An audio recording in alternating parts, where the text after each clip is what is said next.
Pour ne rien manquer, abonnez-vous maintenant. Les vraies voix Sud Radio, 17h-20h, Philippe David, Cécile de Ménibus. Et c'est une nouvelle émission qui s'ouvre. Aujourd'hui, on vous souhaite la bienvenue. Bonsoir Philippe David. Bonsoir, bonsoir Cécile de Ménibus. Voici le micro est éteint, ça marche pas. Oui, c'est fait exprès, c'est un piège. Je vous fais des pièges. Je vous trouve vraiment en forme. Mais c'est pas possible, il me fait rire. Ah bon, parce que vous ne l'êtes pas? Oh bah si, en pleine forme. Voilà, oui, c'est sûr. Étonnamment. Oui, j'étais sûre. Merci de votre fidélité. Il est d'une implacable bonne humeur. Oui, il est même fatigant, je vous dis. Ça me fatigue. Mais on l'aime bien quand même. Non, c'est vrai, on plaisante, on le sait. Allez, au sommaire de cette émission, on y va. On va revenir sur ce recadrage du couple Macron-Borne. Peut-il tenir encore longtemps ce couple? Emmanuel Macron qui avait recadré mardi la première ministre pour avoir jugé le Rassemblement national d'héritier de Pétain. Eh bien, ce matin, le président a renouvelé toute sa confiance à sa première ministre. Mais pour combien de temps, Philippe? Comme le chantait Paul Naref ou Bob Marley, time will tell, le temps nous le dira. Parce que pour certains, le message a été clair. La porte-parole du RN à l'Assemblée nationale, Laure Lavalette, estime qu'un désaveu de ce genre ressemble à une fin de relation dans l'exécutif. Pour rester dans la métaphore chansonnesque, est-ce que le couple Macron-Borne, c'est comme Capri, c'est fini? Ou est-ce que vous pensez que ça peut encore durer? Est-ce que vous pensez que ça peut tenir encore longtemps, au-delà des 100 jours? Dans tous les cas de figure, venez nous le dire au 0826 300 300. Et à ce couple Macron-Borne, peut-il encore tenir longtemps? Vous dites non à 85%. Et bien entendu, vous continuez de commenter et de voter sur notre compte Twitter. Et puis on va revenir sur ce rejet de l'article 1 de la loi Lyotte. Les manœuvres à l'Assemblée nationale peuvent-elles mettre le feu aux poudres? On va en parler à 18h30. 38 députés de la commission des affaires sociales de l'Assemblée ont rejeté cet article 1 de la proposition de loi du groupe Lyotte qui vise donc à abroger l'âge légal de départ à la retraite à 64 ans. La NUPES a fini par claquer la porte des débats. Une victoire d'étape pour le camp présidentiel, Philippe. Oui, une victoire d'étape, mais sera une victoire définitive, dénoncée par une opposition qui accuse le gouvernement de mettre en danger la démocratie. Et après, les LR qui ont permuté des députés qui étaient contre la réforme pour des députés qui étaient pour. Ça sent un peu quand même la manœuvre ou la magouille politicienne. Alors, est-ce que pour vous, les manœuvres à l'Assemblée nationale peuvent mettre le feu aux poudres? Venez nous le dire au 0826 300 300. Et sans surprise, pour l'instant, vous dites oui à 90%. Continuez de commenter, on vous attend au standard aujourd'hui jusqu'à 19h. Bienvenue, c'est les vraies voix.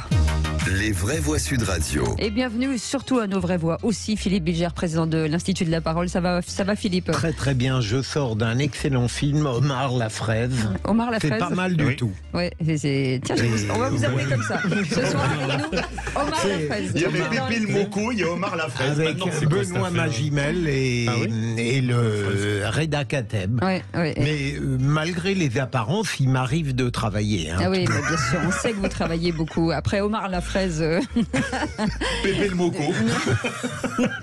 Olivier d'Artigol, puisqu'il est là, voilà. Éditorialiste politique. Ça va, Olivier d'Artigol? Présent au taquet? Ah oui. Oui, Au taquet. Vous n'avez pas le choix avec votre veste? C'est un peu. Mais on ne sait pas s'il faut se déshabiller ici. Ah bah demandez à Virginie Calmels. Virginie Calmels, présidente de cette belle école Futurae, l'école des métiers de demain dans l'industrie créatrice, qui est très joliment vêtue. Non mais il fait Ravissante 40 Virginie degrés dans Calmels. ce studio. Ah oui. Non, mais c'est Je important. tiens à le Non, mais- préciser pour nos auditeurs. Non mais vous avez raison d'attirer le chaland, vous avez raison. Et Cécile, c'est la seule émission où on a le droit de dire ça. Absolument. Parce que vanter l'apparence des femmes, ça n'est plus tolérable. Ah non bah, mais écoutez- venant de Cécile, moi ça me fait très plaisir. Oui, oui. Parce que nous on sait ce que c'est que la sororité. Avec Cécile. Exactement. Et puis nous, on sait que il n'y a pas de regard lubrique, quoique, je ne sais pas. Ah, moi, je dirais pas la même chose avec un ancien avocat général qui l'appelle mon pulpeux ou mon dodu. Oui, mais je parlais de vous. Oui, il y a de la fraternité merci, aussi. c'est Je n'aurais jamais appelé Virginie de cette manière. Ah, mes Franchement, amis. je t'en remercie. Elle démarre bien cette émission avec Pascal qui nous appelle et qui a raison de nous appeler du Lot-et-Garonne. Bonsoir Pascal, Bonsoir bienvenue. Pascal. Bonsoir à toute l'équipe et c'est vraiment agréable d'entendre une radio aussi joyeuse, même que ce soit le 7h du matin et le soir, c'est excellent. Ouais, Eh c'est ben, vrai. écoutez, merci de m'avoir accepté à la radio et puis on va pouvoir peut-être parler de ce fameux problème avec... enfin, problème, on rigole un petit peu parce que ça Oui. me fait rire quand j'ai entendu ça ce matin à la radio.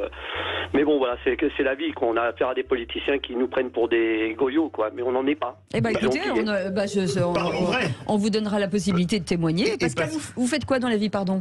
Non, mais il est jeune retraité. J'ai énormément changé de boulot.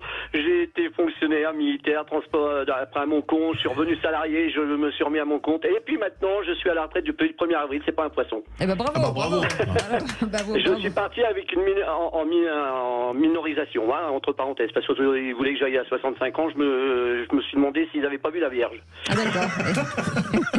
En respectant la religion, hein, entre parenthèses. Hein. Eh ben ça va être sympa avec vous, Pascal. Je sens qu'on va envoyer du lourd et on aime ça. Et pour le qui c'est qui l'a dit, il va envoyer.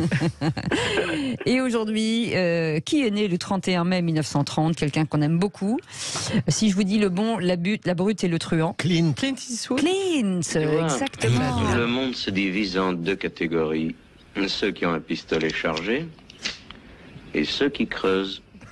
Toi, tu creuses. C'est un peu comme les vraies voix, non? Oui. J'allais dire la même chose. C'est vous qui creusez les vraies voix, sachez-le. Il y a ceux qui travaillent et ceux qui pensent. Voilà. Mais 93 ans tout de même, bravo. Ah oui, il les porte bien. Il a raté peu de films. Hein, grand réalisateur. Ah ouais. Bien sûr, bien sûr. Allez, tout de suite, le réquisitoire du procureur. De ma vie. Les vraies voix Sud Radio, le réquisitoire du procureur. Philippe Bilger. Et vous voulez requérir, je me sens un peu visé, désolé, contre les pronostiqueurs du dimanche, mais pas pour le sport. Non, parce que vous dites toujours que mes pronostics sont nuls. En général, nous avons parfois la chance d'avoir un chroniqueur, Frédéric Dabi, qui est très remarquable et qui a une capacité d'analyse tout à fait lucide et pertinente, et il ne surestime pas non plus les résultats des sondages. Mais je n'ai jamais été un procureur des sondages. Ils aident beaucoup, ils éclairent et ils se trompent parfois, mais c'est pas grave. En revanche, les pronostiqueurs du dimanche, dont je suis clairement, se trompent non pas sur le sport, contrairement à Philippe David, parce que il est inéluctablement conduit à choisir la mauvaise option en matière sportive, mais en matière politique, souvent je me trompe et les pronostiqueurs du dimanche se trompent parfois de totale bonne foi dans la mesure où ils confondent leurs espérances avec le réel. Combien de fois je me suis pris à penser que, eh bien, quelqu'un que je n'aime pas, ça peut exister, n'est-ce pas, dans la vie politique, serait battu, et non, il était gagnant. Donc vous voyez, les pronostiqueurs du dimanche, ils ont le droit, mais ils peuvent être dangereux. Gardez-le pour vous, en clair. Voilà. Virginie, quel est votre pronostic? J'en ai pas. Ça m'évitera de me tromper. Non, c'est vrai que le commentaire sur le commentaire sur le commentaire, à un moment donné... Je trouve que parfois, il faut savoir se taire. Ouais. Et ça devient de plus en plus dur de faire des pronostics, cher procureur. Qui pour remplacer Z Borne, par exemple? Voilà. Bah moi. Non mais ça, oui. Vous ne quittez pas les vraies voix, ça hors de question. Non, je ferai les deux. Oui, mais vous, Cécile, vous ne méritez plus qu'un pronostiqueur du dimanche de la semaine, au moins. Écoutez, je sens qu'elle me démarre bien cette émission. Non mais c'est vrai qu'il y a une question posée. Qui vous verriez, tiens, éventuellement, on anticipe le premier débat pour remplacer Elisabeth Borne. Qui on pourrait mettre? François Barouin. Ah. Oui. J'appuie sur le bouton. On voit l'enthousiasme qui s'est levé dans le studio. Est-ce qu'un François... Oui. Non, mais est-ce qu'un François Barouin... Je vous invite, si c'est pas Richard Ferrand, je vous invite pas loin. Mais Virginie Calmel, est-ce qu'un François Barouin a envie de se prendre des coups aujourd'hui? J'ai pas l'impression. Non, mais je crois pas que ce soit une question d'envie, là. C'est que le problème, c'est qu'il faut bien se rendre compte qu'on va avoir 4 ans pour rien. Ah oui. Donc, est-ce qu'on veut avoir 4 ans pour rien, ou est-ce qu'on veut, finalement, que la France, quand même, avance? Oui, mais depuis 1958, les premiers ministres ont toujours été des fusibles. Oui, mais c'est pas grave d'être un fusible si on a un bilan et qu'on fait des choses pour la France. En l'occurrence, on sent bien que quand même le président a été élu avec un soutien massif de la droite et il a pris une première ministre de gauche. Il a plutôt des députés de gauche, mais il a plutôt des électeurs de droite. Donc c'est hyper compliqué de continuer dans son en même temps. Et à un moment donné, il faut choisir. Il me semble que les Français, aujourd'hui, aspirent à une politique de droite avec Emmanuel Macron, qui doit, du coup, me semble-t-il, faire un accord de gouvernement avec la droite et mettre un Premier ministre de droite. Ce sera plus logique. Je vais être obligée de vous recadrer, parce qu'on va partir en pub, et ça va être le sujet, forcément, dont on va parler dans notre grand débat. Plus tard. Et sur justement ce couple Macron-Elisabeth Borne, peut-il encore tenir longtemps? Vous vous dites non pour l'instant en majorité, vous pouvez nous appeler 0826 300 300. On va en parler dans quelques instants. Dans quelques instants, mais tout de suite, on retrouve Félix Mathieu pour les 3 mots de l'actu. Hein. C'est juste après ça. Allez, bougez pas, tout de suite. Les vraies voix Sud Radio, 17h-20h, Philippe David, Cécile de Ménibus. Dans les vraies voix, bienvenue, merci d'être avec nous tous les jours. Et vous nous du dites, lundi au vendredi. Oui, du lundi au vendredi, de 17h à 19h, en tout cas avec nos vraies voix. Et aujourd'hui, à nos vraies voix, c'est Philippe Bilger qui était avec nous, c'est Virginie Calmel, c'est Olivier d'Artigol. Qu'est-ce qu'il y a, mon Olivier? Vous pleurez? C'est un diesel, moi je me chauffe. C'est la première heure. Si vous pouviez être en forme. 18h, il est remarquable. Oui. Je viens de lui trouver un surnom, critère 2. J'attends le quiz. Vous savez. Vous êtes dans une zone à faible émission. Comment ça se passe? Ça sera bien d'en sortir. Critère 3, critère 5. Passez en critère 1 ou 0, ça nous arrangerait. Allez, tout de suite, c'est Félix Mathieu avec les 3 mots dans l'actu. Les vraies voix Sud Radio. Bonsoir Félix Mathieu. Bonsoir tout le monde. Et vos 3 mots dans l'actu sont magouille, confiance et double recadrage. L'heure des grandes manœuvres à l'Assemblée nationale pour empêcher les oppositions de revoter sur la réforme des retraites. Les députés NUPS quittent la commission des affaires sociales en dénonçant des magouilles de la Macronie. Emmanuel Macron redit toute sa confiance à Elisabeth Borne au lendemain de son recadrage sur la méthode à adopter pour combattre le RN. Ce matin, le ministre de l'économie, Bruno Le Maire, a lui-même recadré son président en quelque sorte en défendant la première ministre sur ce sujet. Les vraies voix Sud Radio. Notre rôle de parlementaire ne sert plus à grand-chose, nous le constatons et donc nous partons. Comment la NUPS en est arrivée à quitter les bancs de la commission des affaires sociales tout à l'heure à l'Assemblée nationale. Alors accrochez-vous, c'est un feuilleton à tiroir en vue d'empêcher l'examen la semaine prochaine de la proposition Lyotte de supprimer la réforme des retraites à 64 ans. Étape 1 ce matin, les macronistes et LR parviennent en commission à retoquer l'article 1 du texte Lyotte, celui qui abroge le décalage de la retraite à 64 ans. Pour ça, LR a fait changer 2 de ses députés de la commission qui étaient opposés à la réforme du gouvernement. Ça, c'est donc joué à 2 voix près. Étape 2, pour contrer ça, la gauche a déposé des milliers de sous-amendements, en sachant que si la commission des affaires sociales n'avait pas le temps de les examiner tous, alors le texte reviendrait entièrement lors du vote dans l'hémicycle, y compris l'article 1 sur le retour à 62 ans. Étape 3, pour contrer l'opposition, la présidente macroniste de la commission des affaires sociales a décidé de ne pas examiner ces milliers de sous-amendements. Inacceptable, elle n'en avait pas le droit selon la gauche qui a quitté la salle, comme le justifient Mathilde Panot et Sandrine Rousseau de la NUPS. On assiste à un nouveau coup de force antidémocratique de la part de la Macronie, qui est un coup de force supplémentaire extrêmement inquiétant, où finalement il n'y a plus aucune règle démocratique qui vaille. Là, ce qui s'est passé est pour la première fois le franchissement d'une ligne rouge, c'est-à-dire qu'on est hors du droit. On est hors du règlement, on est hors du droit. Et en fait, à quel moment on préserve la démocratie et à quel moment l'ego, la volonté, l'autoritarisme d'un gouvernement est supérieur à la représentation nationale. La première ministre Elisabeth Borne, interpellée au Sénat sur ce qui se passe à l'Assemblée nationale, a renvoyé la gauche à son obstruction. Vous appelez au respect du Parlement, au débat, je vous renvoie à ces principes. Ce matin, la commission des affaires sociales de l'Assemblée nationale a voté et a supprimé l'article de la proposition de loi qui visait à abroger la réforme des retraites. C'est un vote clair et démocratique, mais immédiatement après, la NUPES a répondu par l'obstruction avec le dépôt de 3000 sous-amendements pour empêcher un vote final en commission. La réalité, c'est que lorsque le résultat d'un vote déplaît à la NUPES, elle n'a qu'une réponse, l'obstruction. À l'Assemblée nationale, la présidente du groupe de la France Insoumise, Mathilde Panot, demande une réunion d'urgence de la conférence des présidents de groupe. Elle estime qu'on ne pouvait pas supprimer comme ça les sous-amendements en commission. Philippe Bilger, ce qu'il y a de bien avec la réforme des retraites, c'est que les Français ont découvert l'article 49.3, l'article 40, l'article 47.1. Ils ont un cours de droit constitutionnel tous accéléré. devenus Maurice Duverger. Oui, mais ça pouvait apparaître en effet comme une pédagogie positive. Mais maintenant, il me semble qu'on tombe dans une sorte de byzantinisme obscur obscur et grotesque. Qui peut une seconde trouver que la vie parlementaire aujourd'hui est digne de l'enjeu démocratique?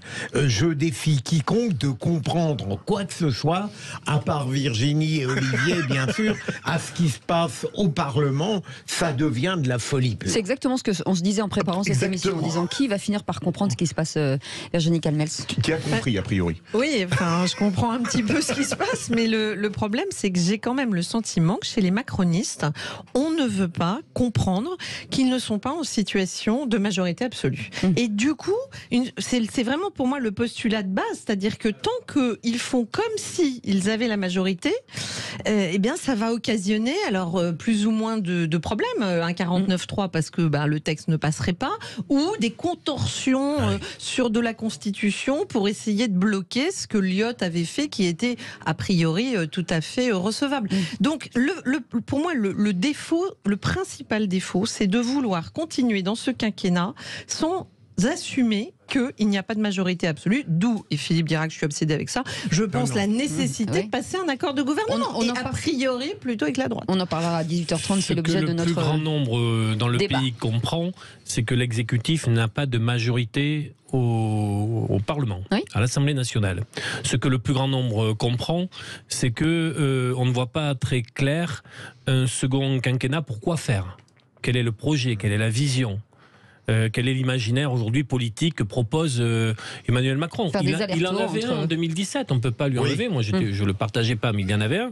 Et par-delà les 49.3, les PPL et les 47.1, tout le monde voit bien qu'il y a un moment de crise politique dont on ne voit pas aujourd'hui l'issue. Philippe? Allez, on en vient maintenant à ce double recadrage. Vous vous souvenez qu'Emmanuel Macron avait recadré Elisabeth Borne hier en Conseil des ministres. On ne peut plus combattre l'extrême droite avec des arguments moraux des années 90, avait lancé le chef de l'État devant sa première ministre qui avait qualifié le RN de parti héritier de Pétain.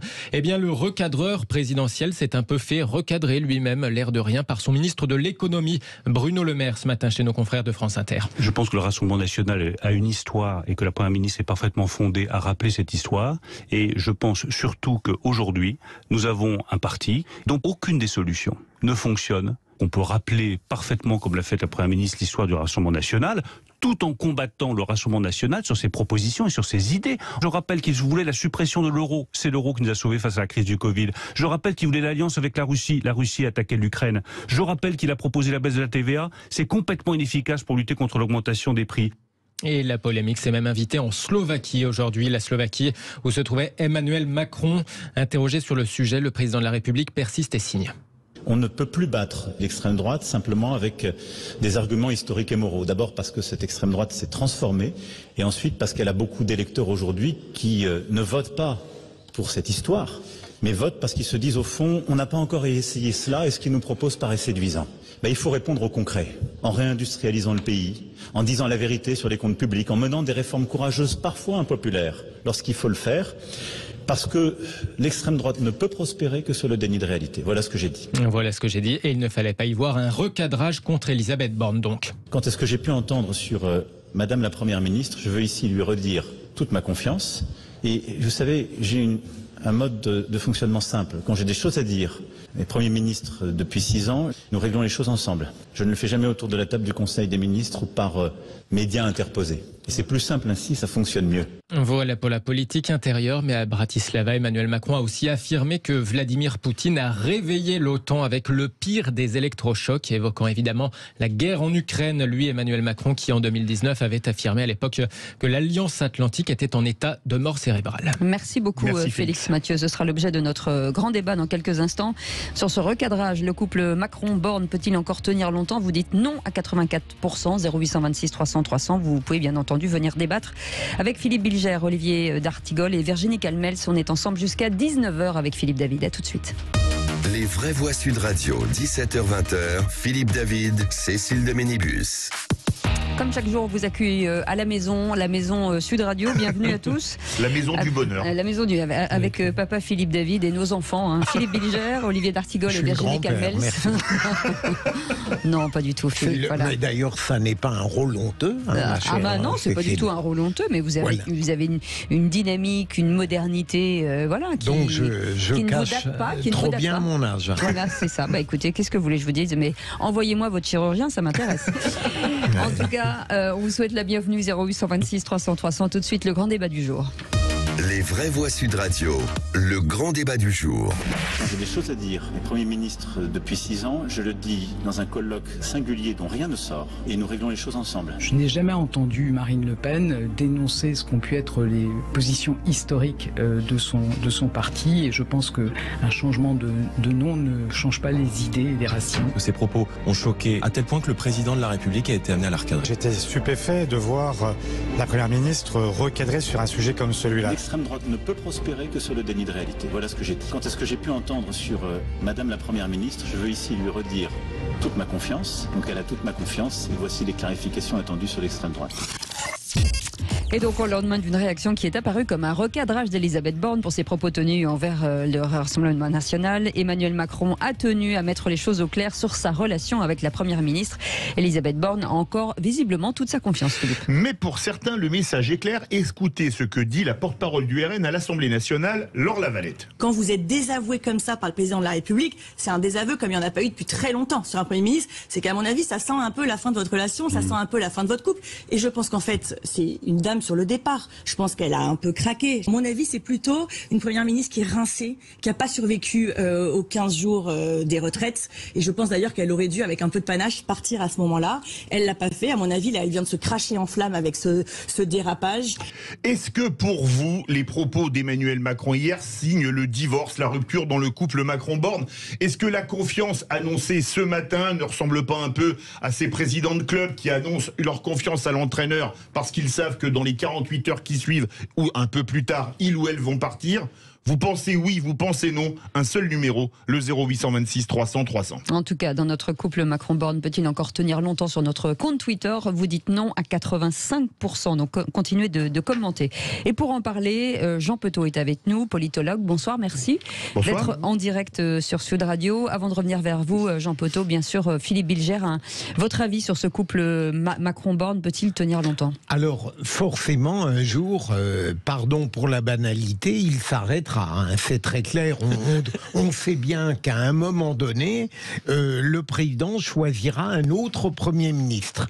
Mais je vous coupe, ça n'a pas été le cas pour Sarkozy, qui a gardé le même pendant 5 ans. Hein. Oui, mais je parie, mon cher Philippe, en dépit de votre lucidité. Oui, mais c'est pas du dimanche. Mais sérieusement, il y a un autre trait de caractère d'Emmanuel Macron qu'il ne faut jamais oublier, c'est qu'il aime passionnément surprendre et étonner.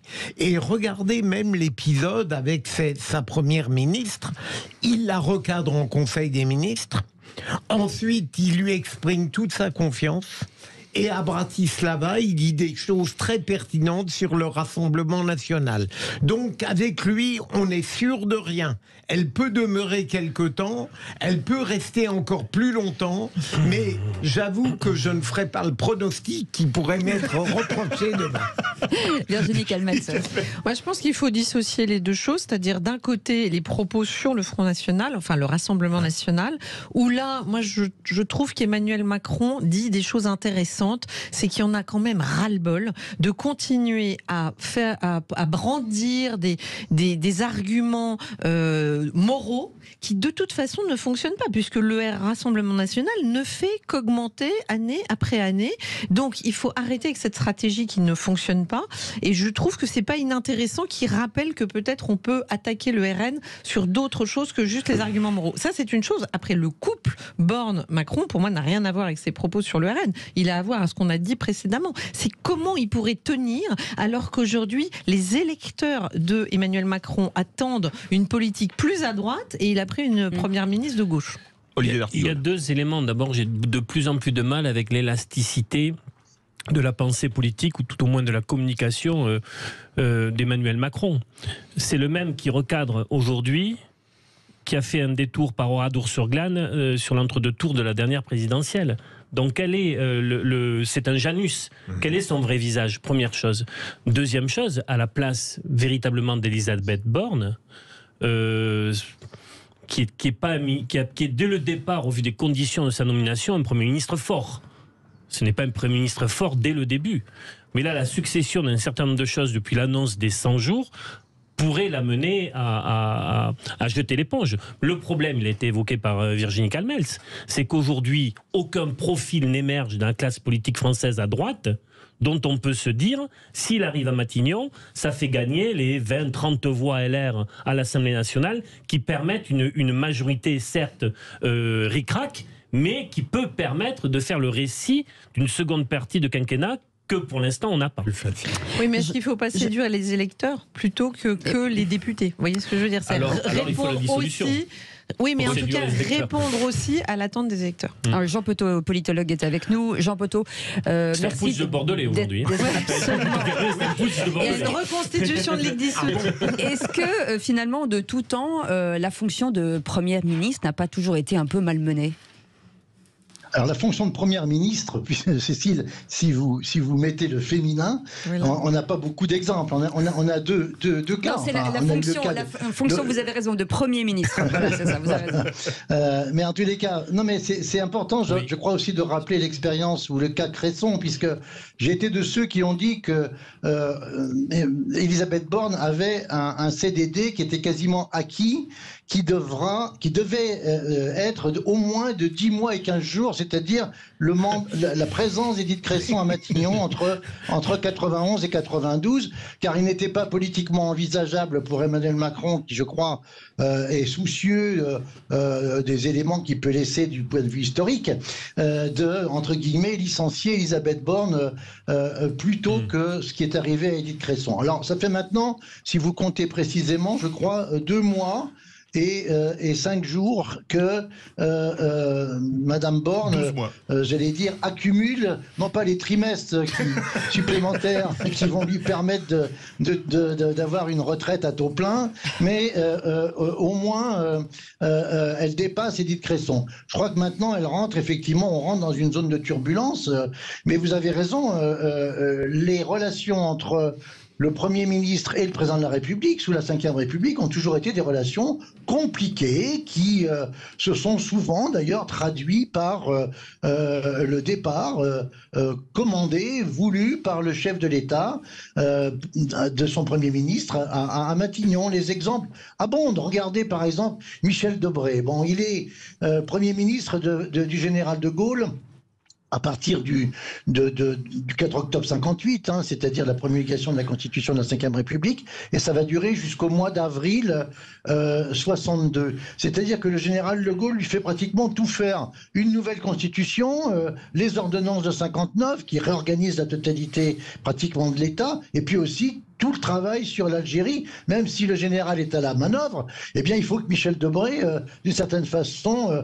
accepte, avale cette séquence, alors qu'il a été parmi les principaux partisans farouches de l'Algérie française jusqu'en 1958. Eh bien, en guise de remerciement pour cette loyauté indéfectible, le général de Gaulle le change par Pompidou en avril 62, quelques jours après les accords d'Évian. Même chose pour Pompidou, qui se fait dégager par le général de Gaulle après avoir quand même gagné les législatives de juin 68. Et on pourrait comme ça multiplier ces relations extrêmement complexes. Regardez comment Mitterrand a passé son temps, selon ses propres mots, à lever l'hypothèque Rocard, c'est-à-dire à humilier Rocard pendant les 3 années où il était Premier ministre. Et tout à l'heure, vous citiez, Philippe citait à juste titre Fillon, qui est resté 5 ans à Matignon. Oui, mais rappelez-vous que d'abord, Nicolas Sarkozy l'a traité dans les 2 premiers mois de collaborateur, c'était quand même extrêmement louangeur pour le 3e personnage de l'État, le Premier ministre, et puis par la suite, il l'a laissé mariner en lui faisant croire que Jean-Louis Borloo allait lui succéder, et ça ne s'est pas passé, ce qui est d'ailleurs été une sorte de supplice assez étonnant. Voilà. Donc c'est pour dire que les relations sont toujours compliqué. Connaissez la fameuse formule « nul ne connaît ni le jour ni l'heure ». En politique, c'est aussi le cas, sauf que en matière de présence à Matignon, nul sauf un. Le chef de l'État. Oui, et Chirac en 76. Avec, absolument. Qui décide. Bien sûr, bien sûr. Qui décide, là, c'était le summum. Oui. Et ce qui s'est passé en août 76 a d'ailleurs survécu en guise de haine recuite jusqu'à la table du Conseil constitutionnel. Il suffit de lire Jean-Louis Debré pour en avoir un témoignage frappant. Avec cette anecdote que j'adore. Quand ils sont au Conseil constitutionnel, Valéry Giscard d'Estaing dit, pour un peu humilier Jacques Chirac, quand d'ailleurs Monsieur Chirac était mon Premier ministre, et dans la séance, Chirac dit, et d'ailleurs, sur mon second mandat, j'ai pu... C'était une réponse du berger à la bergère. C'est exactement ça, oui, tout à fait. Vous pensez, comme Jean Petot, qui a donné une excellente interview dans Atlantico, que le gouvernement est devenu une pétaudière et qu'il faut changer de Premier ministre? Vous voulez un ou une Première ministre? On sait celui que souhaiterait Virginie Calmel, c'est François Barouin. Appelez-nous au 0826 300 300. Philippe Bilger. Jean Petot, vous avez évoqué certains conflits entre des premiers ministres et des présidents. On a bien compris que pour certains présidents, les succès des premiers ministres étaient des offenses personnelles. Ouais. Mais pour le reste, vous n'avez pas eu l'impression qu'Elisabeth Borne, lorsqu'elle a été nommée première ministre, a d'une certaine manière un peu ostentatoire voulu montrer à quel point elle était là pour non pas très peu de temps mais pour une durée conséquente? Et comment voyez-vous ce rapport qu'elle a voulu instiller entre le président qui n'aime pas se voir imposer quelque chose et elle-même qui a choisi cette tactique pour dire qu'elle devait rester Première ministre? Il y a un jeu qui me semble très passionnant là-dessus. Vous avez 3 heures. Oui, non, mais j'ai dire 2 minutes. Mais c'est exactement le problème qui se pose en permanence. D'aucuns ont d'ailleurs parlé de l'enfer de Matignon. Je ne sais pas si l'expression est bonne, mais dans ce qu'on appelle la diarchie, c'est-à-dire en fait les deux têtes de l'exécutif sous la Ve République, il y a forcément une concurrence qui apparaît. Et si le Premier ministre veut gouverner, c'est-à-dire en fait appliquer strictement les termes de la Constitution, article 20, article 21, eh bien à ce moment-là, il empiète, j'allais dire, sur le domaine du chef de l'État qui va au-delà du domaine réservé en réalité, qui est lequel d'ailleurs n'est pas défini par la Constitution, plutôt par la pratique. Et le Premier ministre se met à ce moment-là à vouloir avoir les commandes, ou en tous les cas la double commande. Ça ne peut survenir, ce genre de situation, qu'en cas de cohabitation. Là, vous avez véritablement un Premier ministre qui gouverne et un président qui préside. Alors, Madame Borne, effectivement, elle a fait comme d'autres. Regardez Jacques Chaban-Delmas, on parlait tout à l'heure des Bordelais qui se retrouvent. Regardez Jacques Chaban-Delmas, quand il arrive à Matignon, en juin 69, il n'a de cesse de passer l'été à fourbir un discours qui est passé à la postérité, qui est le fameux programme de la nouvelle société. Absolument. Et là, c'est le début du conflit avec Georges Pompidou à l'Élysée, dûment entretenu par Pierre Juillet et Marie-France Garot, c'est vrai, mais là, quelque part, Jacques Chaban-Delmas n'a pas compris qu'il était un Premier ministre de la Ve République et pas un président du Conseil de la 4e. Donc vous voyez bien, je pense que Madame Borne, elle n'avait pas pratiquement d'autre solution que de faire croire ou d'avoir un discours proactif, performatif, faisant croire qu'elle allait rester assez longtemps à Matignon. Oui. Virginie Calmels. Non, je crois qu'Emmanuel Macron avait la bonne intuition. Il a été réélu, il a vu qui l'avait élu, et notamment Valérie Pécresse, je rappelle, a fait moins de 5%. Il a été élu quand même parce que la droite a voté pour lui, et d'autres évidemment, mais face à Le Pen. Et donc c'était quand même assez malin de sa part de vouloir nommer Catherine Vautrin, et je pense, c'est un pronostic, et comme a dit Philippe, les pronostics c'est fait pour se tromper, mais je pense que s'il l'avait fait, il aurait eu une majorité à l'Assemblée nationale. Alors qu'en mettant quelqu'un qui venait de la gauche, il a perturbé son électorat de droite, qui du coup a revoté aux législatives pour donner un peu de droitisation, et quelque part la France n'a pas voulu lui donner les pleins pouvoirs, parce qu'il y avait ce en même temps qui, à mon sens, a nui derrière à son opérationnel. Vous m'amusez toujours un peu sur cette expression d'Elisabeth Borne venant de la... Pas Borne. C'est ce que j'ai dit. Venant de la gauche, à vous entendre, elle ferait le prochain discours à la fête de l'UMA. faut quand même un peu calmer. Oui, mais bon, elle a quand même un profil de centre. Le problème, c'est que, pour moi, c'est que Emmanuel Macron a voulu faire table rase de l'ancien paysage politique, avec les deux scuds qu'ont reçus les deux partis dits de gouvernement et d'alternance, sans que l'ancien paysage n'ait été remplacé par de nouvelles lignes de force. Et on est dans une situation où Renaissance ne s'est pas implantée dans les territoires, où il y a un problème de bande de touche, de ressources humaines pour faire monter, j'ai envie de dire, de la densité politique. Et d'une certaine manière, ce que Emmanuel Macron a installé, on voit bien que ça a une difficulté à cohabiter avec les institutions telles qu'elles sont aujourd'hui. Parce que quand Jean Poteau parle des profils, il y avait quand même du Chaban, il y avait du Chirac, il y avait une épaisseur et une politique et j'ai envie de dire des itinéraires qui voulaient dire quelque chose. Aujourd'hui, c'est pas le cas. d'Emmanuel Macron ? C'est ça la question. Pascal, notre vraie voix du jour, est avec nous au 0826 300 300. Alors Pascal, est-ce que vous pensez que entre Emmanuel Macron, Elisabeth Borne, c'est bientôt fini ? J'en rigole. J'en rigole. Mais de toute façon, au mois de juillet, elle s'en va. Puisque il me semble qu'elle est née en juillet 61. Donc, la retraite. Mais la retraite, voyons. Elle va pas repousser. Elle a suffisamment de trimestres. Donc, oui. Alors moi, je suis désolé. Nous, les ouvriers, il faut qu'on aille plus loin parce que si on n'a pas suffisamment de trimestres, mais ils les ont largement. Donc moi, je dis tout simplement, c'est de la fanfaronnade leur façon de faire. Moi, ça me fait rire. Enfin, ça me fait rire, pas vraiment, parce que c'est pitoyable. Même des réflexions comme elle a fait contre le RN, c'est pitoyable. On ne va pas regarder en arrière ce qui s'est passé. Mes parents ont vécu la guerre. Ma mère avait 17 ans, mon père était prisonnier de guerre. On ne va pas regarder ce qui s'est passé en arrière, en 39, 40, 45. La consigne, tout ça, qu'est-ce que ça veut dire ? Vivons de notre temps et n'allons pas s'occuper de ce qui s'est passé avant. Bien sûr qu'il y a eu des choses qui n'étaient pas bien, mais elle n'avait pas besoin de remettre ça. Mais je pense que c'est une petite provocation aussi. Oui, mais son passé fait que... on n'explique rien. Vous m'avez dit quelque chose, la puce à l'oreille, excusez-moi Pascal. Quand on entend Bruno Le Maire prendre la défense, qui est quand même un des ministres les plus importants, prendre la défense d'Elisabeth Borne contre le président de la République. Jean Petot, vous parlez de péto d'hier dans l'interview que vous avez donnée à Atlantico. Ça me fait penser à une citation de Jean-Pierre Chevènement. Un ministre, ça ferme sa gueule ou ça démissionne, surtout quand ça s'en prend à un président de la République, non ? Oui, mais sauf quand il sera candidat en 27. Oui, mais là, on a le temps, on est en 23. Oui. Jean Petot. Oui, non, c'est pas moi qui ai employé ce terme. Pétrolière, c'est dans la question. Hein. Oui, moi, je n'emploie pas le terme. Non, je confirme qu'il y a effectivement, de la friture sur les lignes. Hein. Je dis aussi que il ne fallait pas répondre ou en tous les cas recadrer Elisabeth Borne, comme ça a sans doute été fait. Compte tenu de l'histoire personnelle d'Elisabeth Borne, qui mérite le plus profond respect. Hein, je le précise.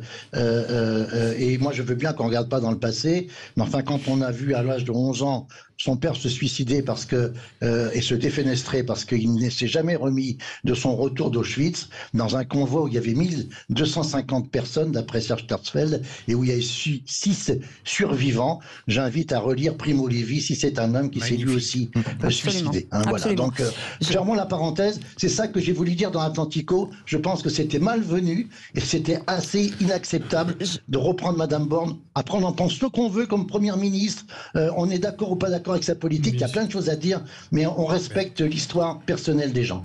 Jean Petot, forcément, quand une première ministre ou un premier ministre est fragilisé, derrière il y a des ambitions, donc ça doit pousser aussi derrière, dans l'oreille d'Emmanuel Macron, des ambitieux qui aujourd'hui la fragilisent encore un peu plus.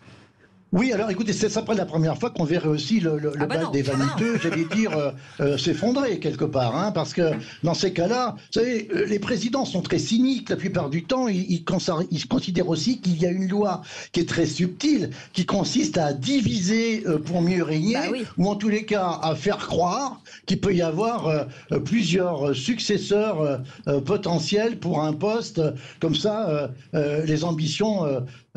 quelque part se neutralise ou s'autobloque. Faut vraiment, je crois, essayer de faire la part d'un cynisme qui est inhérent au jeu politique et puis d'une réalité qui est celle qu'elle est, c'est-à-dire il faut y revenir encore une fois. 2 choses essentielles. Il n'y a pas de majorité à l'Assemblée nationale pour ce gouvernement, et c'est pas une majorité qui manque d'une dizaine de voix, c'est beaucoup plus lourd que ça, premièrement. Et deuxième élément, qu'est-ce qui se passe dans la tête d'un président qui a su, dès sa réélection, que de toute façon son mandat était terminé, puisque depuis 2008, il y a cette connerie institutionnelle, j'insiste sur le mot, d'avoir empêché un président d'avoir un 3e mandat consécutif. Ça, je crois que ça crée une configuration totalement inconnue pour nous jusqu'à l'heure en France.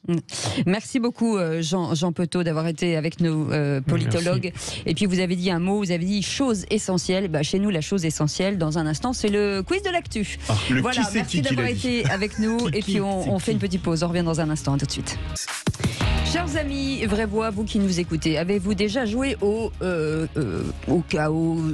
comment ça s'appelle au chamboule-tout là? Vous savez quand vous jetez un truc là et que tout à coup ça part en vrille. Le chamboule-tout. Le chamboule-tout, bah, c'est ça, le chamboule-tout. Ben voilà, le quiz de l'actu, c'est un peu le chamboule-tout avec Philippe Bilger, avec Virginie Calmels qui est avec nous et avec bien sûr Olivier d'Artigol et vous au 0826 300 300 avec Pascal qui va jouer avec nous dans quelques instants et tout de suite le quiz de l'actu donc. Les Vraies Voix Sud Radio, le quiz de l'actu. Ce chamboule-tout de l'actu, qui c'est qui l'a dit, mon cher Pascal, il va falloir choisir votre adversaire. Est-ce que c'est Virginie Calmels, est-ce que c'est Philippe Bilger ou est-ce que c'est Olivier d'Artigol? Ah, je vais pas aller contre Monsieur Bilger. Je vais plutôt vous prendre l'autre collègue. J'ai pas bien Olivier d'Artigol. Olivier d'Artigol. Voilà, ouh là là, vous êtes courageux là. Attention parce qu'il est redoutable. Alors, Virginie, on est avec on est ensemble. On est ensemble. Là, il a sorti son regard genre, il va pas me le faire le petit. Je vous le dis tout de suite. C'est un peu les tontons flingueurs à lui tout seul. Allez, on y va les amis. Il veut gagner. Question, qui c'est qui l'a dit? Quand on est Premier ministre, on ne se comporte pas comme un chef de gang. Charles de Cousson. Non. Marine Le Pen. Non. Bonne réponse de Philippe Bilger. C'est effectivement Jordan Bardella. 2 points du côté de notre ami Pascal grâce à Philippe Bilger. Qui c'est qui l'a dit? Qui c'est qui l'a dit? Vous n'arriverez pas à faire croire à des millions de Français qui ont voté pour l'extrême droite que ce sont des fascistes.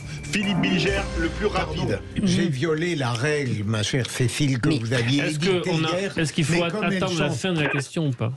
Maintenant que la règle oui, s'il reste 1 ou 2 mots, ça va. Mais pas au milieu pour que tout le monde puisse se jouer. Quand on a la compréhension rapide. Voilà. En clair, vous êtes un peu lent, Olivier d'Artigol. Car il a le cerveau lent. Amis, Vraie Voix, qui c'est qui l'a dit sur les propos d'Elisabeth Borne qualifiant le RN d'héritier de Pétain? Le RN a une histoire et la première ministre est parfaitement fondée à Bonne réponse. C'était Olivier d'Artigol, le plus rapide de peu. Pourtant, on a entendu de façon intelligible Virginie Calmels. La VAR est ici. Il avait un quart de seconde d'avance. Qui c'est qui l'a dit? Quel escroc, Philippe David. Qui c'est qui l'a dit? C'est extraordinaire la capacité de la plupart des hommes politiques de faire la morale plutôt que la politique. Ils ont loupé leur vocation. Ils auraient dû être curés plutôt que ministres. Oui. Marine Le Pen. Non, c'est pas loin, c'est de la même famille. Marion. Bonne réponse, Philippe Bilger. Marion Maréchal. Oui, mais là, c'est des... Ils sont gentils. Hein. C'est une question, qui c'est qui l'a tweeté? S'il y a des civilisations, c'est celle du président. Ah oui, alors là... C'est un homme. Certains disent de lui que c'est le maillon faible. Il est chef de parti. Ciotti. Non. Non, fort. Bonne réponse. Olivier Faure. Je suis pas bien là. Je suis pas bien là. Il reste combien? Ah bah il n'y a pas eu d'injustice du tout. Je suis pas bien. Quelqu'un a une aspirine pour Olivier d'Artigol? Je suis pas bien là. Là j'ai un passage à vide là. Qui l'a dit? Qui c'est qui l'a dit? Emmanuel Macron banalise les idées du RN sans arrêt. France Insoumise. Presque. France Insoumise. Coquerel. Bonne réponse. Et enfin, Olivier d'Artigol est de retour. Les amis, qui c'est qui l'a dit? Dernière question avant de quitter la commission des affaires sociales. Vous êtes un danger pour la démocratie. De Courson. Non. Bonne réponse de Virginie Mathilde Panot. Et j'ai envie de dire, Pascal, vous avez largement remporté cette J'ai très largement perdu.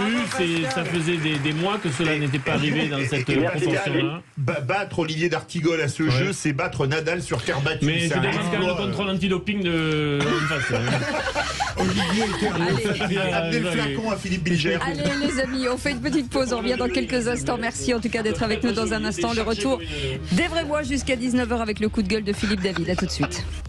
Les Vraies Voix Sud Radio, 17h-20h, Philippe David, Cécile de Ménibus. On est encore là pendant une heure avec Philippe Bilger, avec Virginie Calmels et avec Olivier d'Artigol. Vous avez le droit de choisir celui que vous préférez. Tapez 1 pour Olivier d'Artigol. Non, je plaisante. Oh, ça va, on peut rigoler. On peut le faire pour les deux animateurs. Oui, absolument pas. Non, c'est absolument pas. C'est-à-dire que nous, on est là, on est scellés dans le béton, comme on dit. Voilà, c'est ça. Et dans un instant... Nous, on a la précarité permanente. Dans un instant, on fera le top click avec Félix Mathieu et puis le tour de table de nos vraies voix. Oui. Mais en attendant, c'est le coup de gueule de Philippe David. Les Vraies Voix Sud Radio. Et le coup de gueule contre ceux qui veulent nous empêcher de voyager. Une des choses que les jeunes peuvent très bien faire, parce que quand je dis 4 vols dans une vie, c'est pas 0, on pourrait très bien instaurer un système dans lequel, quand on est jeune, on a 2 des 4 vols pour aller découvrir le monde. Et puis ensuite, quand on est plus vieux, on part en vacances en Corrèze, qui est un très beau département, ou on part en vacances dans les Vosges, ou on part en vacances en Corse même, où on peut aller en bateau.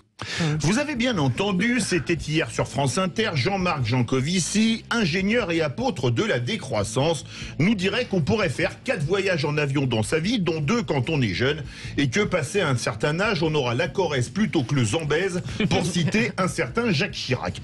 Et moi, je n'en peux plus de ces apôtres de l'apocalypse qui oublient que quand on bosse beaucoup, qu'on a la chance de bien gagner sa vie, on a le droit de faire ce qu'on veut de son argent, y compris de voyager en avion. Je n'en peux plus non plus de cette société où les apôtres de la décroissance, ce qui est au pouvoir d'achat, ce que l'arme nucléaire est à l'humanisme, nous ont fait passer du « il est interdit d'interdire » au « tout est interdit au nom de l'environnement ». Alors d'accord, on va aller en vacances dans les Vosges en vélo pour ne pas polluer. De toute façon, on n'aura plus les moyens de se payer une voiture avec la décroissance, tandis que les 3 milliards de Chinois et d'Indiens, qui s'enrichiront à notre place, prendront massivement l'avion, des avions fabriqués chez eux, puisqu'on ne le prendra plus chez nous. Grâce à ces thèses, la planète sera sauvée. Alléluia. Pour conclure, je vais me rapprocher de la Corrèze en allant dans le Cantal, département natal d'un ancien président de la République, Georges Pompidou, à Montboudif. Arrêtez d'emmerder les Français. On va se mettre à dos une partie de Napoléon. Ça me tombe bien, j'ai envie. Très bien, allez, c'est parti. Philippe. Si Pompidou revenait, il serait peut-être étonné que sa phrase la plus célèbre soit celle-là, tout de même. Petite réaction, non, sur... Non, moi, je trouve que... Alors, on va faire Talleyrand pour pas faire Pompidou. Tout ce qui est excessif est insignifiant. Je trouve un peu dommage que Jancovici tombe tout le temps dans ces travers de l'outrance. Parce que dire 4 voyages par vie, parce qu'il y a même des gens qui se sont dit que c'était 4 par an au début, mais non, par vie. On voit qu'ils poussent le bouchon tellement loin, à trop vouloir démontrer, on démontre plus, ça montre qu'on est dans un côté ayatollah. Moi, je trouve qu'il nuit en étant aussi excessif dans son propos à ce qu'il voudrait démontrer, c'est-à-dire que peut-être, effectivement, il faudra un jour penser à réduire sa consommation de kérosène. Une urgence climatique réelle, mais là une proposition qui suscite polémique parce qu'elle est dans la provocation. Il devrait regarder, par exemple, c'est mon expérience régulière, par exemple le problème du ferroviaire dans notre pays. Ce qui fait qu'il est parfois meilleur marché de prendre un avion pour faire par exemple Pau-Paris que de prendre le train. Le train est plus cher. Et quand vous voulez prendre du Bordeaux-Paris, souvent les trains sont complets et l'offre ne correspond pas. Donc voilà par exemple quelque chose qu'il faudrait solutionner dans la politique publique, qu'on ait la possibilité, comme cela se fait dans d'autres pays, alors qu'on a un réseau ferroviaire qui est tout simplement une pépite, de pouvoir s'en occuper et permettre les déplacements en train plutôt qu'en avion. C'est comme proposer d'imposer les voitures électriques sans les bornes. On est un peu dans la même... C'est la même mouture. Et tout de suite, le Top Click avec Félix Mathieu. Les Vraies Voix Sud Radio, c'est le Top Click. Et une perquisition a eu lieu aujourd'hui à l'IHU de Marseille, l'ancien établissement de Didier Raoult. Et le hasard veut que le promoteur de l'hydroxychloroquine se trouvait sur Sud Radio au moment où on l'a appris dans l'émission d'André Berkoff. Dites-moi, il ne traîne pas, hein? Non, ça n'a rien à voir à ma connaissance. Ah bon, d'accord. Rien à voir. Perquisition menée dans le cadre d'une enquête du parquet de Marseille sur des soupçons d'essais cliniques non autorisés mais qui ne concernent pas à ce stade le traitement du Covid-19. L'information judiciaire avait été ouverte en juillet de l'année dernière après des signalements de l'Agence nationale de sécurité du médicament suite à des révélations notamment de l'Express et de Mediapart dans une enquête portant sur ces faits plus anciens donc que le Covid et ses polémiques sur l'hydroxychloroquine. L'Agence de sécurité du médicament fustigeait des graves manquements au sein de l'IHU de Marseille. Selon l'agence, des essais auraient été engagés sans l'avis obligatoire d'un comité indépendant et même parfois sans le consentement de tous les patients examinés. Par exemple, pour des prélèvements rectaux réalisés en 2010 sur des enfants atteints de gastro-entérite sans le consentement de prélèvement, sans le consentement de leurs parents. Cette enquête ne concerne donc pas la prise en charge des patients Covid, même si un rapport de l'Inspection générale des affaires sociales et de la recherche considérait cet épisode Covid comme susceptible de constituer des recherches cliniques non autorisées. C'est ce que rappelle le communiqué du parquet. Ces faits font l'objet d'une analyse complémentaire en cours par le parquet de Marseille au regard notamment des récents développements, c'est-à-dire les récents développements, la publication par 16 sociétés savantes de médecine d'une tribune qui dénonçait il y a quelques jours l'impunité de l'IHU pour les traitements qualifiés de plus grand essai thérapeutique sauvage connu à ce jour. Et là, ça parlait bien du Covid. Selon elle, les perquisitions d'hydroxychloroquine, de zinc, d'ivermectine ou encore d'azithromycine ont été poursuivies pendant plus d'un an après la démonstration formelle de leur inefficacité, critique auquel le professeur Raoult a répondu donc tout à l'heure encore sur Sud Radio. Moins de la moitié de morts si on utilise l'hydroxychloroquine. Chez des gens, il ne faut pas nous dire qu'ils étaient jeunes. La moyenne d'âge, c'était 66 ans et la mortalité, c'est l'âge de 80 ans. C'est maintenant, qu'est-ce qui reste? Il ne reste plus qu'à dire, mais vous n'aviez pas le droit de faire ça. Mais c'est du soin courant ce qu'on a fait. On a soigné les gens et donc on a expliqué comment on soignait les gens. Et quant à l'usage de l'hydroxychloroquine, écoutez, encore 2 mois, on a demandé au professeur Salomon, qui est le directeur général de la santé, si on pouvait toujours utiliser l'hydroxychloroquine, et il a répondu oui. Donc il faut qu'ils se mettent d'accord entre la Direction générale de la santé et la NSM. Vous voyez ? En tout cas, désormais professeur émérite, Didier Raoult a été remplacé à la tête de l'IHU, mais il y vient encore de temps en temps, selon un porte-parole de l'institution. Réaction, les vraies voix ? Je trouvais que l'idolâtrie pour ce professeur à une certaine époque était délirante. Je suis pas un spécialiste. Maintenant, il y en a qui, parce qu'il est quasiment à terre, le crachent sur lui. Il y a peut-être un juste milieu. Virginie Calmel. Moi, je me méfie des chasses à l'homme. Je pense que cet homme, que je ne connais pas, mais a un track record, une carrière en tout cas, assez incroyable quand on connaît un peu son passé. Et je vois pas pourquoi soudain, il est à ce point-là honni. Donc, ça me met mal à l'aise, sans connaître vraiment les tenants et les aboutissants. Je suis pas sûre non plus qu'on ait eu beaucoup de morts à cause de la chloroquine. Donc, je pense que quand même, moi, il me semble qu'un médecin, son serment d'Hippocrate, c'est d'essayer de soigner. Et là encore, avec humilité, je trouve qu'on a manqué d'humilité dans ce dossier. Et beaucoup de médecins ont été très péremptoires. Ça leur a pas empêché de dire des conneries. Et il n'y a pas eu que le professeur Raoult, si tant est qu'il se soit trompé, qui en a dit.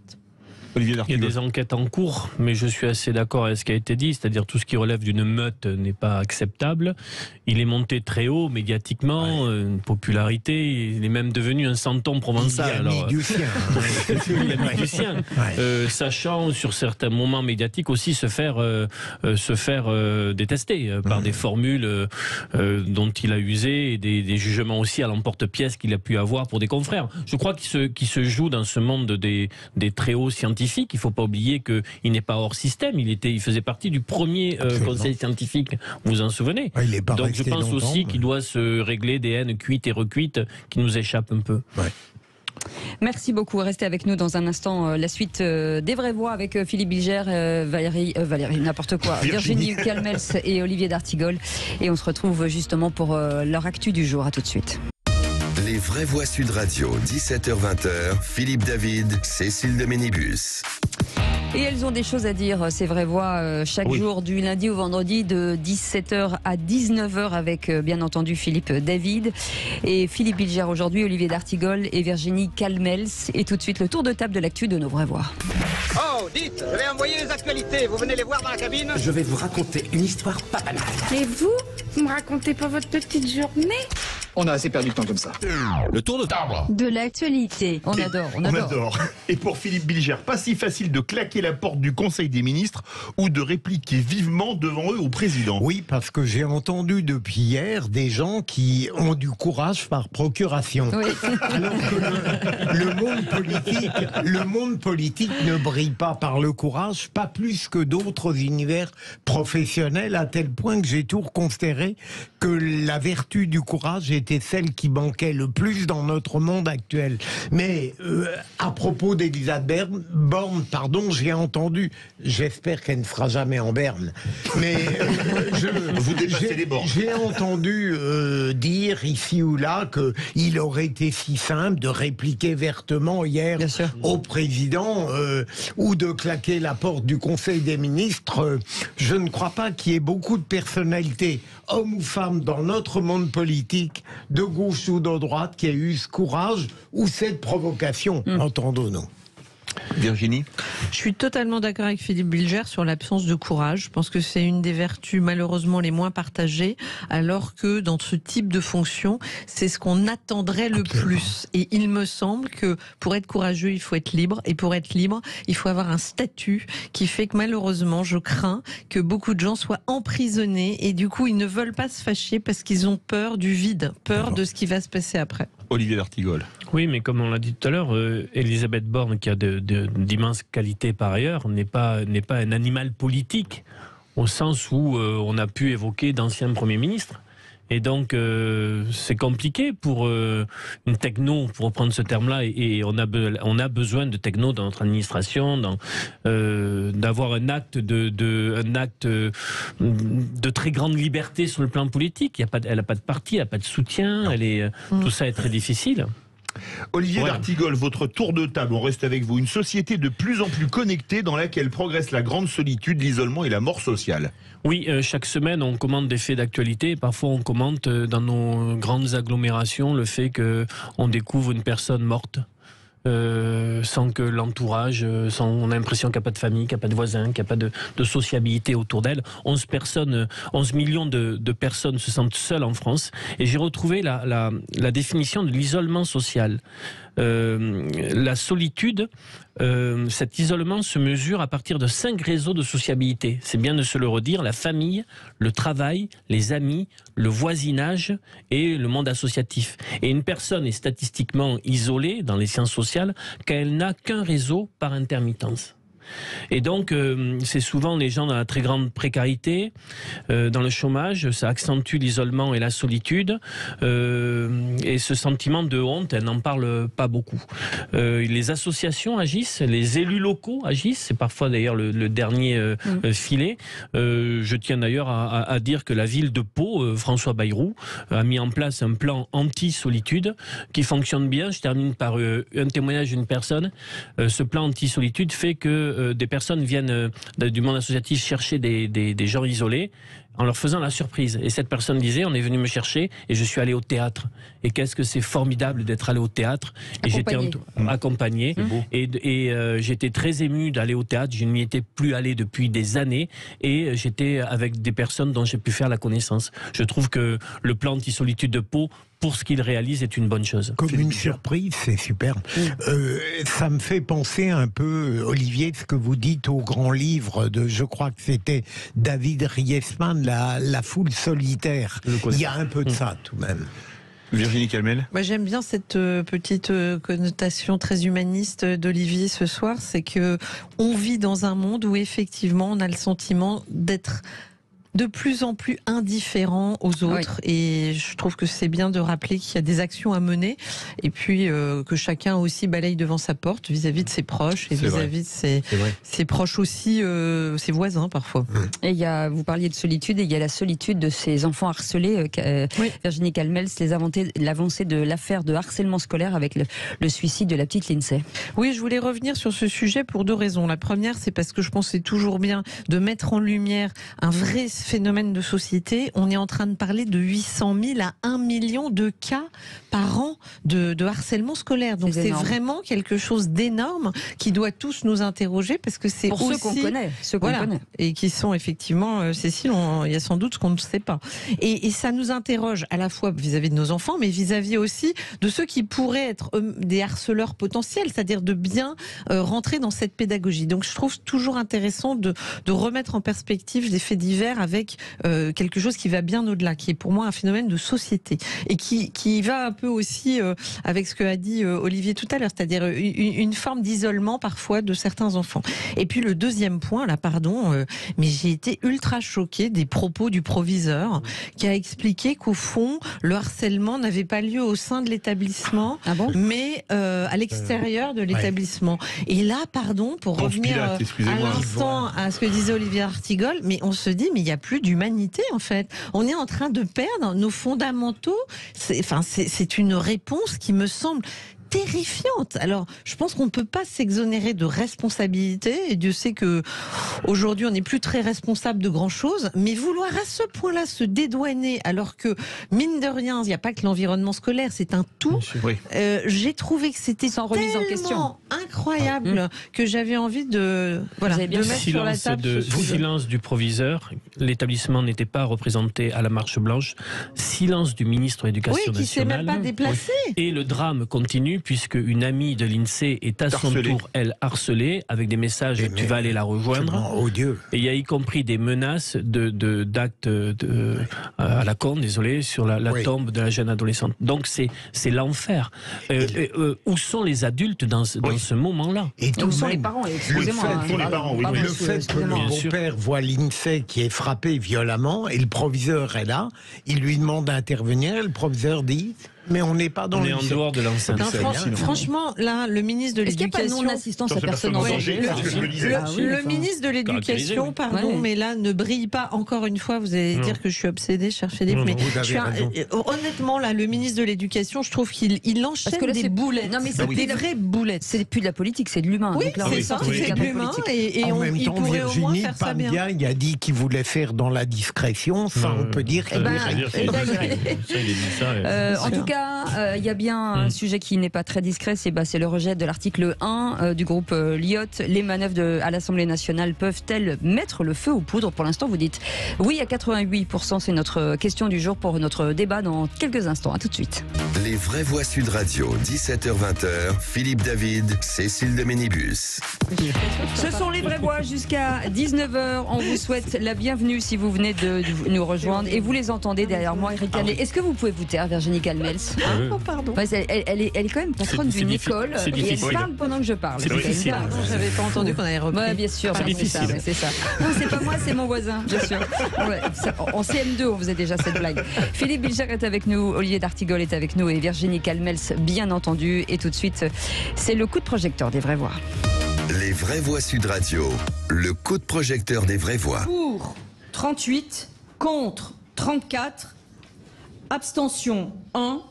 Et donc les amendements de suppression sont adoptés. En conséquence, l'article 1er est supprimé. Et les députés de la Commission des Affaires sociales ont rejeté donc ce matin l'article 1 de la proposition de loi du groupe Lyotte qui vise à abroger l'âge légal de départ à la retraite à 64 ans. Une victoire d'étape pour le camp présidentiel face à une opposition qui essaye de contre-attaquer. En tout cas, ils ont quitté les débats. Oui, pour la NUPES, en déposant des milliers d'amendements pour empêcher les débats d'aller à leur terme et faire revenir le texte à l'Assemblée dans son état initial. Des amendements finalement supprimés par la présidente de la commission, provoquant la colère de l'opposition qui a dénoncé, je cite, un déni de démocratie de la part du gouvernement. Alors est-ce que pour vous, les manœuvres à l'Assemblée nationale peuvent mettre le feu aux poudres? On va revenir dessus, par exemple, les 2 députés LR qui étaient contre le projet de loi, qui ont été remplacés, et 38 moins 2, ça faisait 36, et 34 plus 2, ça faisait 36. On aurait eu un match nul. Est-ce que pour vous, ce sont des manœuvres, des magouilles, de la basse politique? Venez nous le dire au 0826 300 300. Et donc à cette question, les manœuvres à l'Assemblée nationale peuvent-elles mettre le feu aux poudres? Vous dites oui à 88%. Avec Laurent Mignot qui nous dit par exemple, ce n'est plus un feu, c'est un incendie généralisé de nos institutions. On va en parler avec notre invité Nicolas Corato qui est avec nous. Bonsoir, merci d'être avec nous en direct. Président du think tank Place de la République. D'abord Philippe Bilger. On n'arrête pas de dire qu'on en apprend de plus en plus sur la Constitution. On devient tous un peu constitutionnalistes. Voilà. Mais où est-ce qu'on va s'arrêter en fait? Moi, je suis frappé de voir, et j'ai scrupule à parler de la République devant quelqu'un qui dirige Place de la République, si bien connu. Mais on peut avoir des processus parfaitement constitutionnels en apparence. Je ne crois pas, mais sous le contrôle de ceux qui savent dans ce domaine, qu'il y ait eu quoi que ce soit d'inconstitutionnel depuis le début. En revanche, il y a parfois de l'indécence, me semble-t-il, à abuser de certains processus constitutionnels légitimes dans des situations normales, mais qui perdent leur sens dans, par exemple, au sujet des retraites. Donc je distinguerai les deux. Le gouvernement, notamment, n'a pas compris que la constitutionnalité n'était pas tout, qu'il fallait aussi une forme de décence dans l'application des mécanismes. Virginie Calmel. Je reviendrai sur ce que j'ai dit tout à l'heure, c'est-à-dire qu'il faut quand même que la Macronie reconnaisse qu'elle n'a pas la majorité absolue et qu'elle ne peut pas se comporter comme si elle l'avait. Par ailleurs, je trouve que les LR, une fois de plus, se sont pas tellement, comment on va dire, n'ont pas été très brillants dans cette épreuve, parce que pour moi, ils font toujours le mauvais choix, c'est-à-dire soit ils décident, et moi j'étais plutôt favorable à ça pour éviter d'avoir 4 ans pour rien, de soutenir le gouvernement, mais c'est un accord de gouvernement en droitisant la politique d'Emmanuel Macron, et à ce moment-là, ils votent ces textes, soit ils sont dans l'opposition. Mais alors, jouer un jeu où ils sont dans l'opposition, ils critiquent le lundi, ils ont tout critiqué sur un grand nombre de sujets, mais finalement, on vire 2 personnes de la commission qui auraient pu s'exprimer librement contre. Et donc, pour moi, LR, encore une fois, dans cette épopée-là, ne brille pas et ne clarifie pas sa position. Moi, je crois que soit ils font un accord de gouvernement avec Emmanuel Macron, soit ils sont dans l'opposition. L'entre-deux me semble totalement mortifère et incompréhensible. Donc c'est LR, mais R-E-R-E, c'est ça. Non, mais aujourd'hui, il y a une nouvelle étape qui est franchie, indiscutablement. On peut commenter les poisons et délices du parlementarisme, passer en revue l'ensemble des outils constitutionnels. Bon. Là, ce qui se passe, c'est qu'un député s'inscrit dans une commission. On dit qu'il est donc commissaire aux finances, aux affaires sociales. Changer aujourd'hui la composition de la commission pour s'assurer le vote en faisant ce jeu de chaises musicales, moi, j'en ai pas le souvenir. S'attaquer d'une manière aussi radicale au droit d'amendement, qui est consubstantiel à l'activité de parlementaire. Le parlementaire, il contrôle l'exécutif et il fabrique la loi. Et donc, il doit pouvoir exercer son mandat avec ce droit d'amendement. Après, au final, il restera une chose. Sur un texte aussi important, quoi qu'on pense de la réforme, qui est d'ajouter 2 ans au travail. Le fait que les députés ne puissent jamais voter sur les 64 ans est véritablement quelque chose où, dans le pays, tout le monde sent bien que ça ne va pas. Que les députés doivent pouvoir voter. Et après, Virginie Calmel, ça a raison. L'exécutif n'a pas de majorité. Il n'a pas de majorité. Il faut qu'il assume ce moment politique. Il aura une majorité au Sénat. On sait comment, sans trop rentrer en technique, ça pourrait se passer en commission mixte paritaire. Mais qu'il assume le fait politique, la réalité politique à l'Assemblée nationale. Vous pensez que c'est un scandale que le changement d'âge de la retraite pour passer à 64 ans n'ait jamais été voté? Venez nous le dire au 0826 300 300. Nicolas Corato, on appelle ça on souhaitait le bon sens politique. Là, on est à l'opposé, en fait. Oui, on est à l'opposé. On est peut-être à l'opposé de l'esprit des institutions. Et votre débat est intéressant parce qu'on voit bien qu'il y a 2 camps qui s'affrontent. La majorité présidentielle qui fait du juridisme à outrance et qui en appelle au texte de la Constitution, et puis les oppositions diverses et variées, mais rassemblées sur la loi Lyotte, cette fameuse loi, qui eux invoquent l'esprit des institutions et l'usage parlementaire. Et en fait, tout ça nous ramène ce que vous disiez, Olivier, très, très juste, au péché originel. Le péché originel, c'est qu'on a empêché les députés de voter. Et qu'il est tout à fait naturel que des députés qui sont élus pour ça réclament de pouvoir voter. D'ailleurs, Charles de Courson, qui est le député qui porte cette proposition de loi, rappelait l'existence oubliée par certains de l'article 24 de la Constitution, dont on parle moins que d'autres. L'article 24 commence par « Le Parlement vote la loi ». Et ce que veulent faire les parlementaires, et on ne peut pas leur tenir rigueur, c'est de voter sur un sujet qu'ils estiment aussi important, et on peut imaginer qu'il soit, sur ce sujet. Deuxième point quand même important, c'est le choc institutionnel auquel on est en train d'assister. Il y a une crise institutionnelle entre l'exécutif et le législatif. Ça fait longtemps que c'est pas arrivé dans notre pays. On a une histoire très riche sur le sujet, mais on y est. Depuis la 4e République, c'est plus arrivé. Je précise pour les Républicains, parce que dans ce choc institutionnel, il y a un truc un peu paradoxal qui est intéressant, c'est que d'où ça vient ce choc institutionnel? D'une réforme constitutionnelle votée, présentée par le président Nicolas Sarkozy en 2008, qui a permis aux oppositions parlementaires de déposer des propositions de loi et de reprendre l'initiative parlementaire. C'était une avancée considérable. Ce sont les Républicains qui en sont à l'origine. Et qui est aujourd'hui en train, non pas de saboter, mais de détourner l'esprit de cette réforme constitutionnelle de Nicolas Sarkozy? Les mêmes députés républicains qui sont en train de vous expliquer que, finalement, la dernière grande phase idyllique de la politique en France, c'était le quinquennat de Nicolas Sarkozy. Il y a là, je pense, une rupture aussi idéologique des Républicains par rapport à l'esprit de cette réforme. L'esprit de cette réforme, c'est que les oppositions ont le droit de porter des propositions de loi et que ces propositions de loi soient votées. Je pense que Philippe Vigier va vous répondre. J'ai envie de défendre un petit peu les Républicains. Un petit peu Nicolas Sarkozy.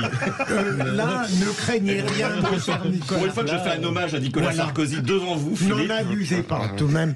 Mais j'ai connu des causes moins désespérées. Mais je voudrais répondre un peu à Virginie et à vous, Nicolas. Certes, les Républicains, avec cette substitution de commissaire dont je ne savais pas qu'elle était licite, je ne savais pas qu'on avait le droit de procéder à une telle aberration. Tout de même, les Républicains ont le droit de considérer que les retraites, c'était un domaine capital pour la France. Et donc, ça peut expliquer une forme de rigidité, voire de dureté dans leur attitude et l'administration qu'ils ont eue. Ça n'est pas complètement honteux. Voilà. Je vous préfère comme procureur, Philippe, que comme avocat. Non mais, est-ce que c'est faux, Nicolas, ce que je dis? Est-ce que c'était pas central pour eux, Virginie? Vous avez raison, mais qu'est-ce que ça leur coûtait d'aller au vote? Qu'est-ce que ça leur coûtait d'aller en séance? La droite portait une autre réforme. Donc là, pour le coup, il y a un moment donné, c'est aussi la droite qui, à force d'amendements, a fait que ça coûte encore plus cher, cette réforme des retraites. Donc, quelque part, l'a aussi vidé de sa substance. Pour moi, la droite a eu un comportement qui est complètement incompréhensible. C'est-à-dire, soit ils s'arc-boutaient sur on a voulu la réforme à 65 ans, on veut l'allongement, mais pourquoi pas une dose de capitalisation, pourquoi pas apporter d'autres propositions, et on n'est pas d'accord, ou alors on est d'accord avec Emmanuel Macron, mais pourquoi pas faire un accord de gouvernement à ce moment-là? Mais c'est entre-deux, un coup je suis d'accord, je suis pas d'accord. Moi, pardon Philippe, je crois que les gens ne comprennent plus le cap de la droite. Et j'en suis la première triste, car je reste une femme de droite, comme vous le savez. J'ai bien aimé... Ah bon? J'ai bien aimé le retour par 2008, parce que dans 2008, il y a aussi le référendum d'initiative partagée, dont on a mesuré au cours des dernières semaines qu'au final, on ne pouvait pas l'enclencher, que les conditions pour l'obtenir étaient inaccessibles. Dans la réforme de 2008, il me semble qu'il y a aussi la présidence pour l'opposition de la Commission des Finances, dont on voit aujourd'hui que Éric Coquerel est sur un siège éjectable. Donc ça veut dire que cette tentation, cet essai de faire respirer nos institutions, qui en ont bien besoin, est aujourd'hui avorté. Je voudrais vous poser une question, ça va faire plaisir à notre ami Olivier d'Artigol. La une de l'Humanité, quand la Constitution de 58 a été adoptée, c'était la Constitution monarchique adoptée. Est-ce que quelque part, aujourd'hui, en jouant sur l'article 40, le 49.3, le 47.1, tous les articles, est-ce que quelque part ça prouve pas que ces institutions, même avec une majorité très relative, on peut arriver à gouverner? C'est en 58. C'est en 58. Donc c'était avant 62 le suffrage universel direct. Absolument. Mais on en est bien là, et le sujet aujourd'hui, c'est le sujet de l'initiative parlementaire. Qui prend l'initiative de proposer une loi au Parlement? C'est même pas la question de la voter ou pas. Et ce qu'est en train de dénier l'exécutif au législatif, c'est cette capacité même de proposer simplement qu'une loi soit votée et portée au vote. Donc je dirais pas... Moi, j'aime beaucoup les lunes de l'humanité. Je ne suis pas persuadé que ce régime est devenu hyper présidentiel. Il a un problème de relation au Parlement et aux faits parlementaires. Il a un problème avec le débat. Il a un problème avec l'initiative qui ne viendrait pas de son camp. Mais je pense qu'effectivement, que la majorité soit relative ou très forte, l'exécutif agira de la même manière, voire même qu'il sera beaucoup plus violent avec le Parlement au fur et à mesure que sa majorité sera relative. Et c'est ce qu'on voit aujourd'hui. Est-ce que l'attitude de la France insoumise, finalement, est la bonne aujourd'hui, la bonne attitude justement d'empêcher, en mettant en place des amendements oui. Mais aujourd'hui, la France insoumise, enfin moi je catégoriserai pas la France insoumise par rapport. Il y a des oppositions qui se sont reliées, il faut le voir, dans un même mouvement pour arriver au vote. Oui, la NUPES. Et là, il y a... Mais même pas la NUPES, la NUPES, le Rassemblement National, l'IOT, et on a trouvé cette figure de Charles de Courson qui est suffisamment plastique. Il n'aimerait pas qu'on dise ça parce qu'il a quand même des évolutifs. Mais on a trouvé cette figure qui emmène quoi en fait? Non pas une position sur le fond du débat, mais sur l'intérêt du Parlement, mais sur le principe même de l'exercice du pouvoir législatif. Oui. Et c'est pour ça que je dis qu'on n'est pas très loin de la crise institutionnelle. Moi, je ne sais pas ce qui se passera si la présidente de l'Assemblée nationale impose l'application de l'article 40. Est-ce que les députés voudront continuer à siéger? Vous savez, on est dans des moments institutionnels où tout peut basculer à un moment ou à un autre. Imaginons que des députés ne veulent pas quitter l'hémicycle parce qu'ils voudraient aller jusqu'au vote. Qu'est-ce qui se passe? On part au 0826 300 300. Notre auditeur du jour, rebonsoir Pascal. Rebonsoir à toute l'équipe. Eh bien, écoutez, c'est vraiment désolant, quoi. On s'aperçoit que les députés de droite, LR, ils retournent leur veste, comme la chanson de Jacques Dutronc, malheureusement. Mais c'est désolant pour le pays, quoi, parce que bon, moi je suis à la retraite depuis peu. Je plains ceux qui vont aller jusqu'à 64 ans dans le transport, dans les métiers du bâtiment et autres, dans les métiers des ADMR comme mon épouse, et voilà quoi. Non, je pense que là on est arrivé dans un cycle où tout va se chambouler, mais comment? Parce qu'on sait très bien que de toute façon les retraites ont été mises d'office. On pourra faire ce qu'on veut, les parlementaires pourront faire ce qu'ils veulent. L'Europe est derrière, on a imposé à notre cher président que je n'ai pas voté, heureusement pour moi, et on lui a imposé, et lui il peut pas faire autrement, c'est la marionnette de l'Europe, et on lui impose et il va aller jusqu'au bout, parce que autrement la France n'aurait pas les aides, et elle aurait des aides financières, mais beaucoup avec des taux d'intérêt beaucoup plus importants sur le marché mondial, le marché financier. Le marché financier. Donc voilà, moi personnellement, c'est pas que j'ai pas voulu aller manifester, c'est que je me suis dit de toute façon c'est peine perdue. C'est peut-être pas bien de penser ça, mais on a pu les députés comme on avait dans le temps, on avait des députés qui se battaient, qui avaient pas peur de se lever, qui avaient pas peur de quitter l'hémicycle. Là on a des députés. Ça a été le cas, Pascal. Justement, restez avec nous, Pascal. Nicolas Corato, est-ce qu'on peut à un moment donné se dire que derrière ça va être encore des manifestations, ou finalement ça va passer crème? Eh ben, c'est la question que je posais à Philippe David, Mezza Voce, tout à l'heure, de savoir si les auditeurs avaient décroché ou pas de ce sujet, parce que c'est des sujets... Il faut suivre quasiment à la minute pour comprendre ce qui se passe à l'Assemblée nationale. Mais moi, je pense qu'il y a une incompréhension dans le pays. C'est une question de pacte social. Il y a un moment, quand le Parlement n'est pas en capacité de dire oui ou non, et après tout qu'ils disent oui ou qu'ils disent non, c'est la volonté publique et la volonté commune qui s'applique. Je comprends que les citoyens n'acceptent pas. Et je dirais que ce qui est intéressant dans les études d'opinion, c'est pas tant de voir l'opinion des citoyens qui ont voté LFI ou RN, c'est de voir aussi l'opinion des électeurs d'Emmanuel Macron au premier tour, qui sont dans la même incompréhension, qui comprennent bien que cette réforme, pour laquelle ils sont peut-être très favorables, a très peu de chances en fait de passer, non pas de passer dans les faits, mais de passer dans les mœurs, si jamais effectivement le Parlement n'est pas associé. C'est vraiment le sujet. Emmanuel Macron aurait très bien pu s'en sortir, finalement, avec une première réforme rejetée, et puis revenir avec un autre projet. Il a 4 ans. il est qu'au début de son quinquennat. Et rien n'interdisait le gouvernement de revoir sa copie et de repasser par le Parlement, quitte à faire l'accord de gouvernement dont vous parliez. Il y avait d'autres possibilités et négocier avec la CFDT. que d'esquiver ou que d'escamoter le débat au Parlement. Et ça, je pense que les Français sont très attachés au Parlement. Moi, je pense que contrairement à ce qu'on dit, et contrairement à la réputation des élus, les Français sont attachés au droit du Parlement. Et vous restez avec nous, Nicolas Corato. On va faire une petite pause et on va rester ensemble jusqu'à 19h. 0826 300 300, vous voulez réagir sur ce sujet, à notre question du jour. Est-ce que finalement les manœuvres à l'Assemblée nationale peuvent encore mettre le feu aux poudres? Pour l'instant, c'est un large oui à 88% et vos messages sur notre compte Twitter nous le prouvent. À tout de suite.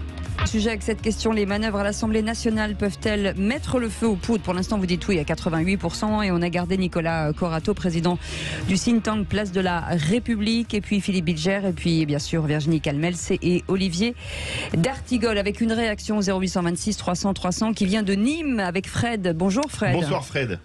Bonsoir. Je ne suis pas à Nîmes, je suis à Saint-Jean-de-Blaquière. Je fais le chemin national de Compostelle. Très bien. C'est avec grand plaisir que je réponds quand j'appelle sur la radio. Oui, c'est ce sujet qui est atroce. Aujourd'hui, on n'est plus en démocratie, il faut le dire. Et il faut arrêter de faire du blablabla.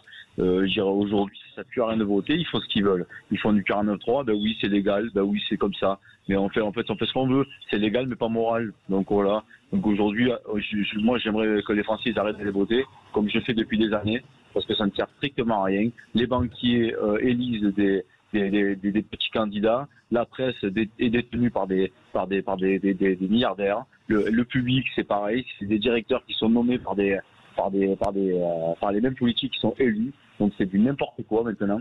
Donc aujourd'hui, il faut que, je sais pas ce qu'il faut faire, mais dans la paix et se libérer de ces fous furieux qui nous dirigent, quoi. Alors, c'est votre avis, oui. Oui, Frédéric, je rebondis sur ce que vous dites, sur le fait que ce ne soit pas moral, Philippe Bilger.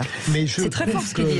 Je n'osais pas le dire tout à l'heure avec le parler vrai de notre auditeur.